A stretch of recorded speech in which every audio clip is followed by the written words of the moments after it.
candidates and talk anything unless they're sure what they're talking. Right. So any recruiter I take on board, I give them a call pitch. I have a standard call pitch which I created. I have also created a list of 30 frequently asked questions. These are the questions I know candidate may ask about the company. I have already written them down, and I have also written the answers that a caller should give to people when they ask. Right. Now with this, I send this to the recruiter, and then I expect recruiter after practicing the pitch to give me the first call, as if I was the candidate. And the person does that drill. If I'm comfortable, then I say, okay, now go ahead, you can talk. Right. So that pitch is very important. In the first 20 seconds over the phone, if you're not being able to catch fancy of the candidate, you lost it. Right. So what has to be said? Do you say we are the global first chasing a $30 billion opportunity? Right. We are not a $30 billion company, right? But we are chasing that opportunity. That size, he'll remember $30 billion. He's going to come to you. Right. So all those methods you'll have to use, and they are not lies, right? They are truth. You are chasing that. It's just that you discount them while talking. You don't talk about them. You think, maybe it will work or not.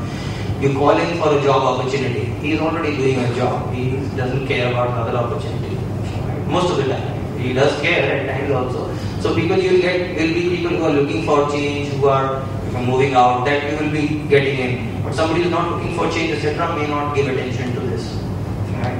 So use your best foot in the first 20 seconds. Needs to be your best pitch. It needs to be like an investor elevator pitch. If it's anything lesser, right, you may get an investor, but you will not get an employee. I mean, he doesn't have a method to research on you. Investor has a method to research on you. So investor can find you. Employee will not find you. So make it easy for him to understand what you do and attract him. He should get a feeling after that 20 seconds that if he is not coming for an interview, he is going to miss out on something. Right? And luckily, because of a lot of startups which have made fortunes worldwide, Facebook, LinkedIn, etc., people at large understand that there are businesses in garages which can any fine day turn out to be the hot stories. At least that understanding has gone to the market. So they don't discount a startup call with that saying they're a small company. Right? Today employees also don't think any company is small, as long as you can talk numbers and plans with them. So you make advantage of that. Right? Till it is proven that you are not the next Facebook, you can be the next Facebook. Right? Let time prove that you are not. If at all you are not. Why do you want to start with the assumption that you are not? Let time prove it. You assume you are the next Facebook and talk to people like that. Right? And you should have your numbers and your story in place.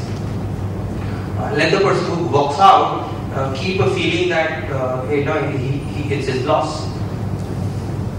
Right? So I think in my case I use this a lot. Right? I tell people how they're missing out. Even people who join us today, I tell them how they missed out 3 years of excitement. From people who worked with us in a barista had a different life, and today we have an office. So I tell them that listen, you guys are not really. It was a different excitement in a cafeteria. So and that makes my initial team also feel very excited and empowered with that. They feel that, oh, listen, we've done something great about it. I'm sure there are a lot of companies which work out of cafeteria. It's just not mine. It's just that I talk about it enough.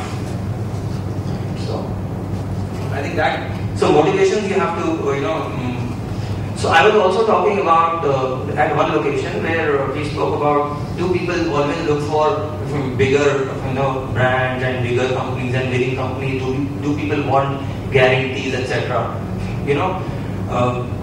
If you look at wars, there are equal number of people who would have fought for the losing side.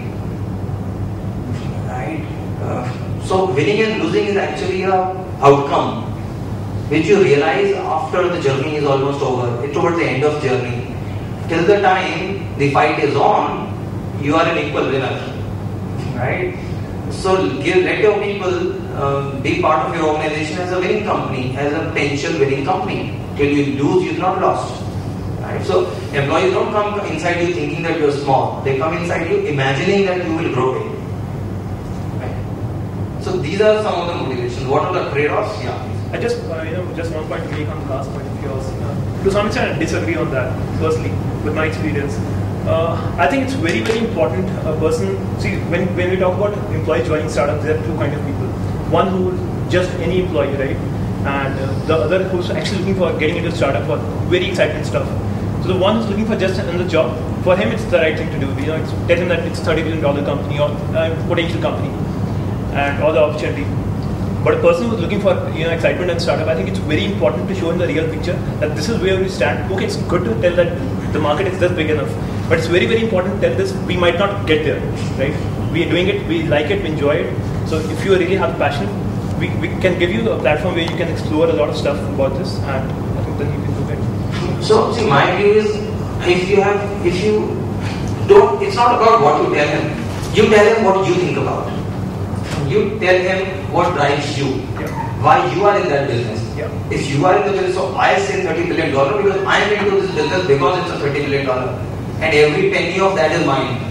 Right? So I'll be very sad the moment somebody else starts the same thing and runs along with me. Right? I'll do everything to make sure that the person shuts down fastest, because I believe that entire $30 billion is mine. Now, I'm driven by that conviction. There's no reason why I want my team not to be driven by that. In fact, so if one of my team members says that he doesn't see 30 billion, he thinks I'm just fooling around, I'll say look for another job. Right? Because if my team believes that it's not that market that they are chasing, actually there is no chance that I'll get it. Yeah, sure. My only chance is that they are fueled by that number far more than I am. Okay. Right? So it's not about sharing one number or the other. You share the number which is your number. Yeah, that's right. Right? So if you think yourself that the market is 30 billion, but you are looking to be a local player in that business, and so out of that a fraction, 1 billion will be yours, or let's say 10 million will be yours, for example. You say that. You say that the opportunity is 30 billion, so there are going to be in next 20 years so many operators in this space, there will be need for a local player. We are positioning ourselves to be a stronghold player in Mumbai, which means about $100 million business. So that will be our target. Talk that number.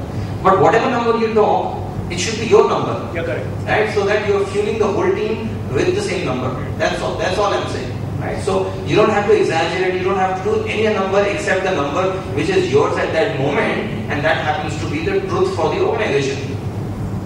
Right? Because you have committed to a business plan which will make you reach there. It's very, very important that your team knows about it. So then there are trade-offs, and what are the expectations? Now, so there are expectations associated. Right? You told a person it's a big opportunity, we're doing this, we are doing that, etc. Person joins in.